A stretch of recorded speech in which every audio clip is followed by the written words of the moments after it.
Hello everyone, स्वागत छ तपाईहरुलाई युट्युब च्यानलमा। आज हामी मोडर्न फिजिक्सको इलेक्ट्रोन च्याप्टरबाट केही बेसिक न्युमेरिकलहरु लिएर आएका छौं र यसपछि यसको दुई पार्ट हुन सक्छ।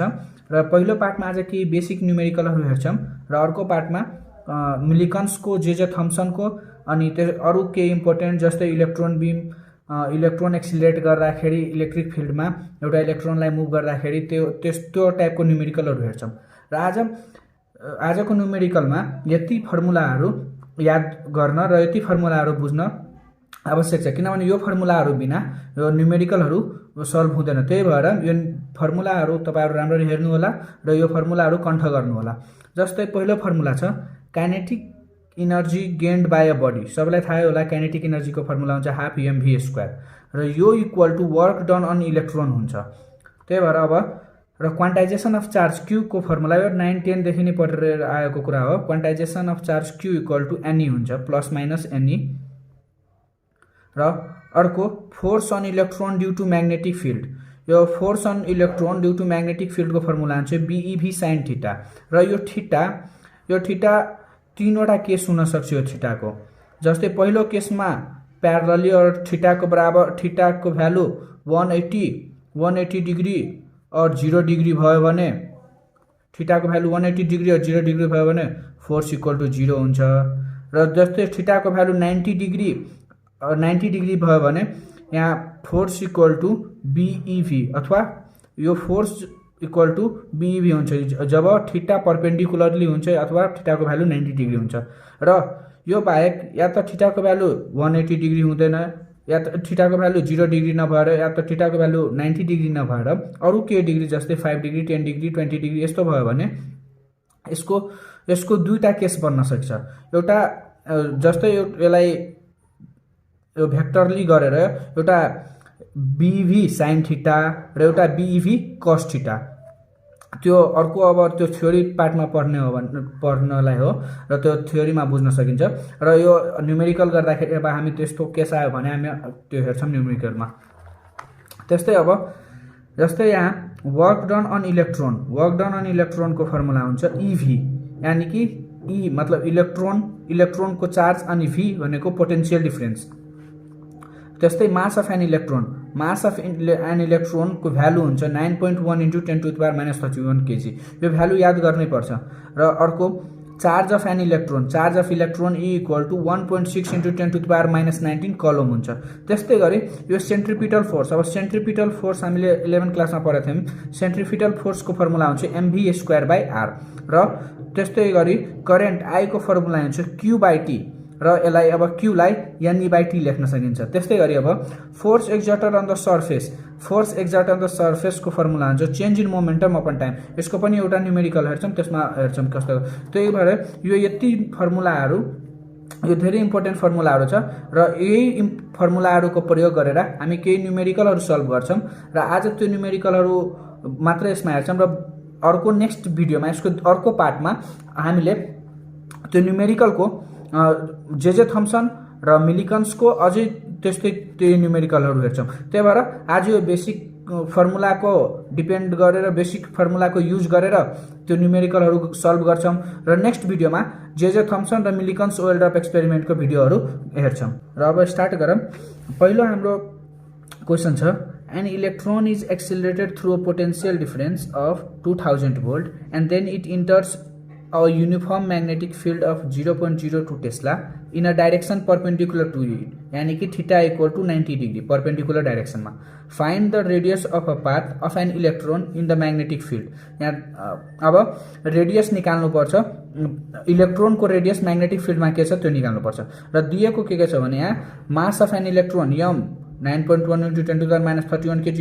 यो मास अफ इलेक्ट्रोन र चार्ज अफ एन इलेक्ट्रोन नदिए पनि तपाईहरुलाई म पहिला नै भन्दै छु यसको भ्यालु याद गर्नुपर्छ।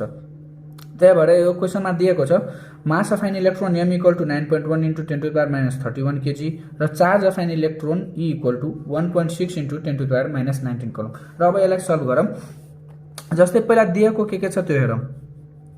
जस्तै potential difference V equal to 2000 volt दिएको छ, 2000 भोल्ट। र म्याग्नेटिक फिल्ड B, म्याग्नेटिक फिल्डलाई B ले डिनोट गर्छ, B equal to 0.02 Tesla.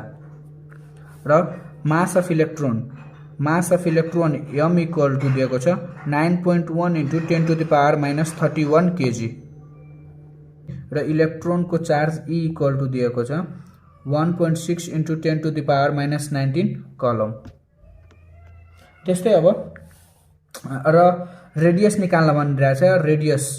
Radius r equal to what.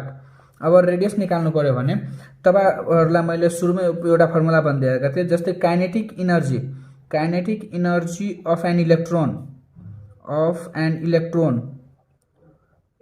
Equal to work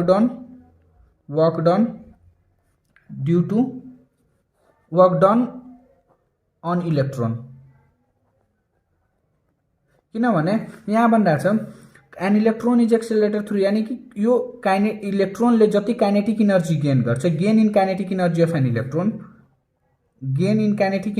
electron equal to work done on electron, यानी कि जति kinetic energy इलेक्ट्रोनले gain गर्छ त्यति नै वर्क डन अफ इलेक्ट्रोन हुन्छ। त्यही भएर इलेक्ट्रोनमा वर्क डन गरिन्छ। त्यही भएर यसको फर्मुला अब half mv² equal to work done an इलेक्ट्रोनको फर्मुला मैले भनेका थिएँ E × V। यो क्यापिटल V भनेको पोटेन्शियल डिफरेन्स र यो स्मल v भनेको भेलोसिटी। अब यहाँबाट भेलोसिटी V को यसलाई भेलोसिटी V निकालौं पहिला। तो V equal to v² equal to ev/m, यसलाई V इक्वल टू √2 ev/m र अब यसको भ्यालुहरु हाल्दिम र V इक्वल टू √2 × 1.6। E भनेको चार्ज अफ एन इलेक्ट्रोन, यानी कि E को भ्यालु छ 1.6 × 10⁻19 र V भनेको पोटेन्शियल डिफरेन्स 2000 भोल्ट दिएको छ, 2000 भोल्ट र मास अफ एन इलेक्ट्रोन दिएको छ 9.1 × 10⁻31। त्यही भएर बाइ 9.1 × 10⁻31। यसलाई सल्भ गर्नुभयो भने यसको भ्यालु आउँछ 2.65 × 10⁻7 मिटर पर सेकेन्ड। यसको भ्यालु क्याल्कुलेटरमा राखेर यसको भ्यालु चेक गर्नु होला, यति आउँछ। र अब के भनिरहेछ, जस्तै यहाँ दिएको छ जस्तै तपाईहरुलाई एउटा कुरा थाहा होला, थ्योरीमा पढ्नु भएको होला, जब थीटा को भ्यालु 90 डिग्री हुन्छ, यानी कि थीटा को भ्यालु जब थीटा यो परपेन्डिकुलरली गइरहेको छ त्यतिखेर त्यो एउटा सर्कुलर पाथ ट्राभल गर्छ र 0 डिग्री अथवा 180 डिग्री भयो भने स्ट्रेट पाथ ट्राभल गर्छ र 0 डिग्री 180 डिग्री र 90 डिग्री बाहेक जस्तै 5 डिग्री 10 डिग्री 20 डिग्री यस्तो भयो भने त्यसले हेलिकल पाथ फलो गर्छ, हेलिकल पाथ लिन्छ र हेलिकल पाथमा त्यही एउटा साइन थीटा र एउटा कस थीटा परपेन्डिकुलरली त्यो भेक्टर मेथड गरेर त्यस्तो हुन्छ र त्यो त्यस्तो एउटा न्यूमेरिकल हामी लास्टमा गर्छौं र त्यो कसरी आउँछ त्यो म हेराइदिन्छु। र त्यस्तै गरी यो परपेन्डिकुलर छ भने यसले सर्कुलर पाथ फलो गर्छ र सर्कुलर पाथ फलो गर्छ भने हामीलाई एउटा कुरा के थाहा छ, जस्तै इलेक्ट्रोनलाई मुभ गर्न, जस्तै यहाँ यो परपेन्डिकुलरली गइरहेछ, त्यही भएर यसलाई मुभ गर्न यो सर्कुलर पाथ ट्राभल गर्छ, यो सर्कुलर पाथ फलो गर्छ। त्यही भएर for electron to move in a circular path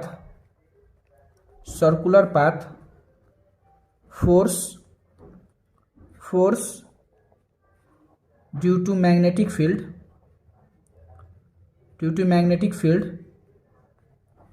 provides necessary centripetal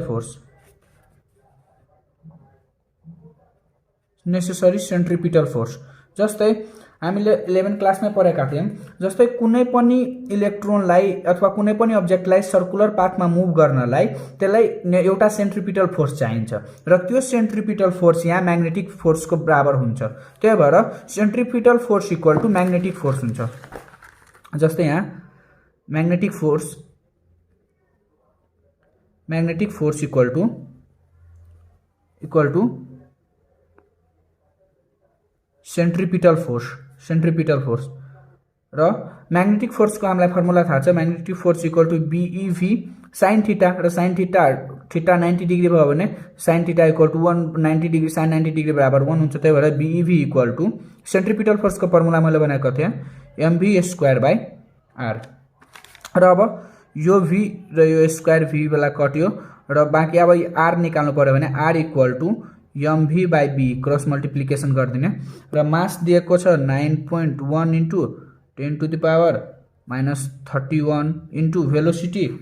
यहाँ भेलोसिटी निकालेका छौँ हामी 2.65 इन्टु 10⁻7। त्यही भएर 2.65 इन्टु 10⁻7 र magnetic field b equal to दिएको छ हाम्रो b दिएको छ 0.02 टेस्ला 0.02 र e को भ्यालु हामीलाई थाहा छ 1.6 इन्टु 10⁻−19 र यसलाई सल्भ गर्यो भने therefore radius r equal to यसलाई क्याल्कुलेटरमा हालेर सल्भ गर्नुभयो भने r equal to 7.53 into 10⁻−3 metre आउँछ र यसरी नि यो सल्भ गरिन्छ। त्यही भएर रेडियसको भ्यालु r को भ्यालु आयो। जस्तै हामीलाई सिम्पली यसमा के गर्नुपर्ने छैन, सिम्पली यहाँ पोटेन्शियल डिफरेन्स b र m दिएको छ। त्यही भएर हामीलाई एउटा कुरा के थाहा छ भने gain in kinetic energy of an electron equal to work done on electron र काइनेटिक एनर्जीको फर्मुला हाफ mv² हुन्छ र वर्क डनको फर्मुला e इन्टु v। यो v भनेको पोटेन्शियल डिफरेन्स, यो स्मल v भनेको भेलोसिटी। यहाँबाट भेलोसिटी v को फर्मुला भेलोसिटी v निकाल्यौँ हामी र हामीलाई के थाहा छ अब इलेक्ट्रोनलाई सर्कुलर पाथमा मुभ गर्नु पर्यो भने त्यहाँ सेन्ट्रिपिटल फोर्स लाग्छ, यानी कि म्याग्नेटिक फोर्स बराबर सेन्ट्रिपिटल फोर्स।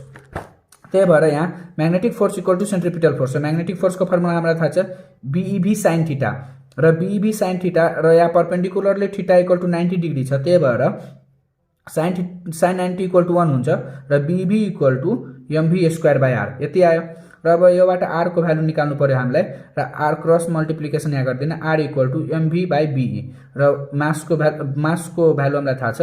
भेलोसिटी हामीले यहाँबाट निकालौँ, यहाँबाट भेलोसिटी हामीले निकालौँ र अब b भनेको 0.02 टेस्ला दिएकै छ र इलेक्ट्रोनको चार्जको भ्यालु हुन्छ 1.6 इन्टु 10⁻−19 र क्याल्कुलेटरमा हालेर सल्भ गर्नुभयो भने 7.53 इन्टु 10⁻−3 मिटर आउँछ।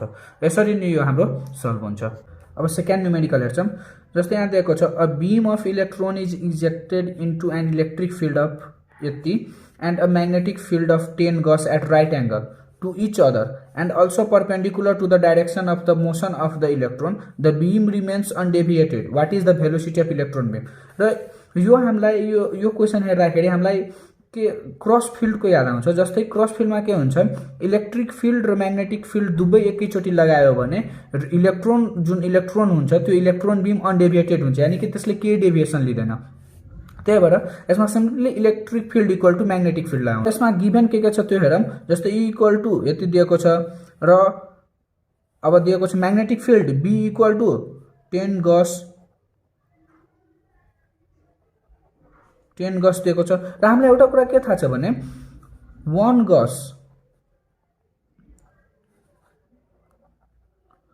गस इक्वल टु 10⁻⁻⁴ टेस्ला।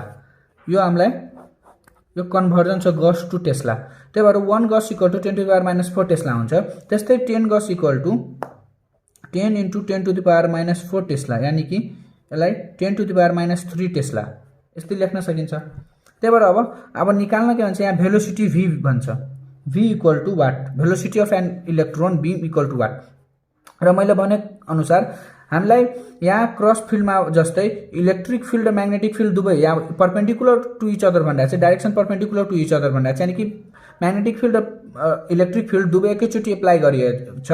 त्यही भएर यो दुवै एकैचोटि एप्लाई गर्दाखेरि के हुन्छ, इलेक्ट्रोन बीम्स अनडेभिएटेड हुन्छ, बीम्स रिमेन्स अनडेभिएटेड। त्यही भएर यसलाई direct magnetic field equal to electric field गरौँ एकर्डिङ टु क्वेसन अथवा एकर्डिङ टु जे थम्सन। यो जे थम्सनको पनि एक्सपेरिमेन्टमा भनिएको छ। जे थम्सनले पनि जे थम्सनले पनि क्रस फिल्डको थ्योरी लगाएर त्यसले आफ्नो त्यो एक्सपेरिमेन्ट प्रुभ गरेको छ। त्यही भएर अब यहाँ according to question electric field equal to magnetic field, electric field equal to magnetic field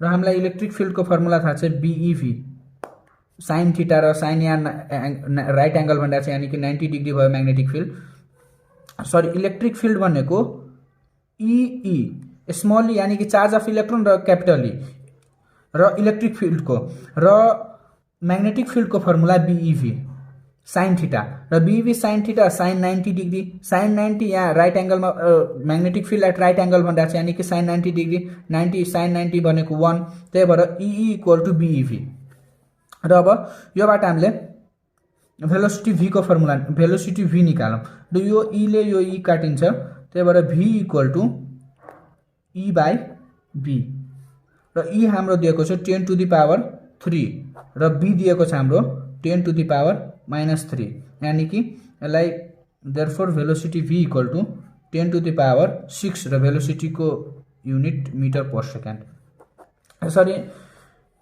यसरी नै हो जस्तै यहाँ v equal to e by b हुन्छ यो e दुवै कटियो र v भेलोसिटी v निकाल्नु छ हामीलाई त v equal to e by b cross multiplication गरेर e दिएको छ 10 टु द पावर 3 र b दिएको छ 10 टु द पावर -3 यसलाई भेलोसिटी v सल्भ गर्दाखेरि 10 to the power 6 metre per second यसको आन्सर आउँछ यसरी नै यो क्वेशन सल्भ गर्न सकिन्छ र अब आजको लास्ट क्वेशन हेर्छौं र नेक्स्ट अर्को पार्टमा हामी जे थम्सन र मिलिकन्स को त्यो न्यूमेरिकलहरु हेर्छौं जस्तै यो क्वेशनमा के भनिरहेछ an electron beam after being accelerated from rest through potential different रेस्टबाट के पोटेन्शियल डिफरेन्स लगाएर जब त्यसले एक्सिलरेट गर्यो कुनै इलेक्ट्रोन बीमलाई in vacuum is allowed to impinge normally on a fixed surface if the incident is 50 microampere determine the force exerted on the surface assuming that it brings the electron to rest र दिएको छ mass of electron यति दिएको छ र e equal to यति दिएको छ र अब हामीले के दिएको छ गिभन के छ त्यो हेरौं पहिला जस्तै potential difference v equal to दिएको छ 5 किलोभोल्ट यसलाई 5000 भोल्ट लेख्न सकिन्छ र अर्को दिएको छ हामीलाई incident current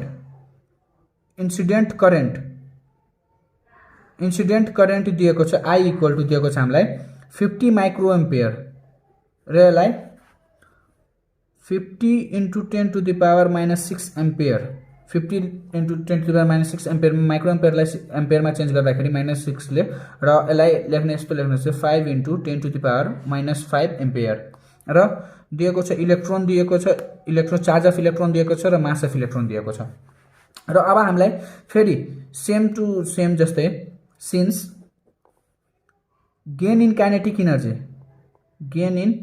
kinetic energy equal to हामीलाई थाहा छ यो फर्मुला gain in kinetic energy equal to work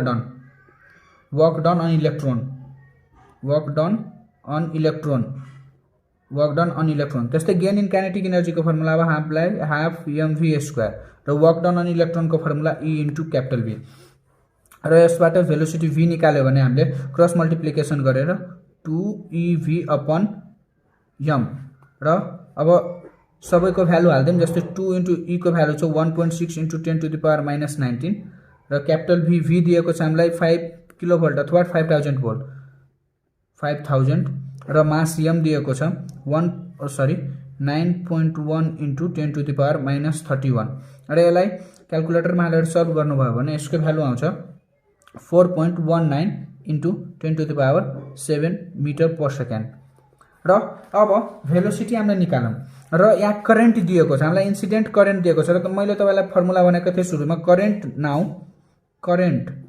incident current I equal to q by t र q भनेको हाम्रो ne हुन्छ त्यही भएर q equal to ne by t यति भयो अब हामीले यहाँबाट यसलाई यसरी लेख्न सकिन्छौं और n by t equal to I by cross multiplication गर्यो भने n बाई t यो साइड र I यहाँ छ र यो साइड बाई e भयो त्यही भएर n by t equal to I by e र अब हामीलाई यहाँ निकाल्न के भनिरहेको छ अब हामीलाई निकाल्न भनिरहेको छ force exerted on the surface र मैले तपाईहरुलाई फर्मुला राखेको थिएँ force exerted on the surface को फर्मुला हुन्छ change in momentum upon time र अब यसलाई यसरी अब फोर्स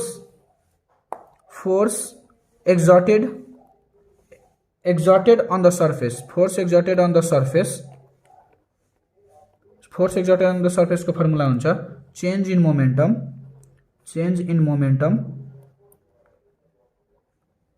मोमेन्टम अपन टाइम र मलाई मोमेन्टमको फर्मुला थाहा छ जस्तै मास इन्टु भेलोसिटी र यहाँ यन को टर्ममा आएको छ त्यही भएर यसलाई मास त्यो कन्स्टेन्ट छ त्यही भएर यन इन्टु यम र इनिसियल माइनस फाइनल यानी कि फाइनल यसमा रेस्टमा गइरहेछ क्वेसन अनुसार त्यही भएर इनिसियल भेलोसिटी v हुन्छ र फाइनल भेलोसिटी 0 हुन्छ बाइ टाइम t र यसलाई यसरी पनि लेख्न सकिन्छ अब n into m v upon t र सिम्पली हामीले यो mv अपन t यहाँ भेलोसिटी अपन यसलाई simply force equal to ma गरेर पनि लेख्न सकिन्छ जस्तै v by t equal to acceleration नै भइहाल्यो त्यही भएर र यसलाई अब n by t into mv लेख्न सकिन्छ र अब n by t equal to हामीले यहाँ हेरेका थियौं जस्तै n by t equal to i by e हुन्छ र i को अब यसलाई भ्यालु हाल्दाखेरि जस्तै i दिएको छ हाम्रो 5 into 10 to the power minus 5 upon e भनेको 1.6 into 10 to the power minus 19 र यही भ्यालु अब यता हाल्दियौं n by t equal to जस्तै 5 into 10 to the power minus 5 upon 1.6 into 10 to the power minus 19 into mass दिएको छ 9.1 into 10 to the power minus 31 र भेलोसिटी हामीले 31 र भेलोसिटी हामीले निकालेका छौं जस्तै यहाँ भेलोसिटी हामीले 4.19 into 10 to the power 7 4.19 into 10 to the power 7 र यसलाई सल्भ गर्नुभयो भने क्याल्कुलेटरमा हालेर सल्भ गर्नुभयो भने यसको आन्सर आउँछ 1.2 into 10 to the power minus 8 newton force equal to यति यसरी नै हामी यो सल्भ गर्न सकिन्छ र आजलाई हामी यति नै गरौँ र अब नेक्स्ट पार्टमा यसको जे थम्सन एक्सपेरिमेन्टबाट र मिलिकन्स ओइल ड्रपको एक्सपेरिमेन्टबाट र इलेक्ट्रोन बीम इलेक्ट्रिक फिल्डमा एक्सिलरेट गर्दाखेरि त्यसको न्युमेरिकलहरू जस्तै vx vy गरेर न्युमेरिकलहरू vx vy र v त्यो परपेन्डिकुलरहरू त्यसको भेक्टरमा एंगलहरू निकालेर त्यो कसरी गर्ने र त्यो इन्सिडेन्टमा फर्स्टमा रेस्टमा हुन्छ त कसरी गर्ने जस्तै मिलिकन्स ओइल ड्रपमा दुईटा केस बन्छ एउटा इलेक्ट्रिक फिल्डको प्रेजेन्समा एउटा इलेक्ट्रिक फिल्डको एब्सेन्समा त्योहरू केसमा कसरी त्योहरूको न्युमेरिकलहरू हामी नेक्स्ट भिडियोमा लिएर आउँछौं र तबसम्मको लागि stay happy and study well thank you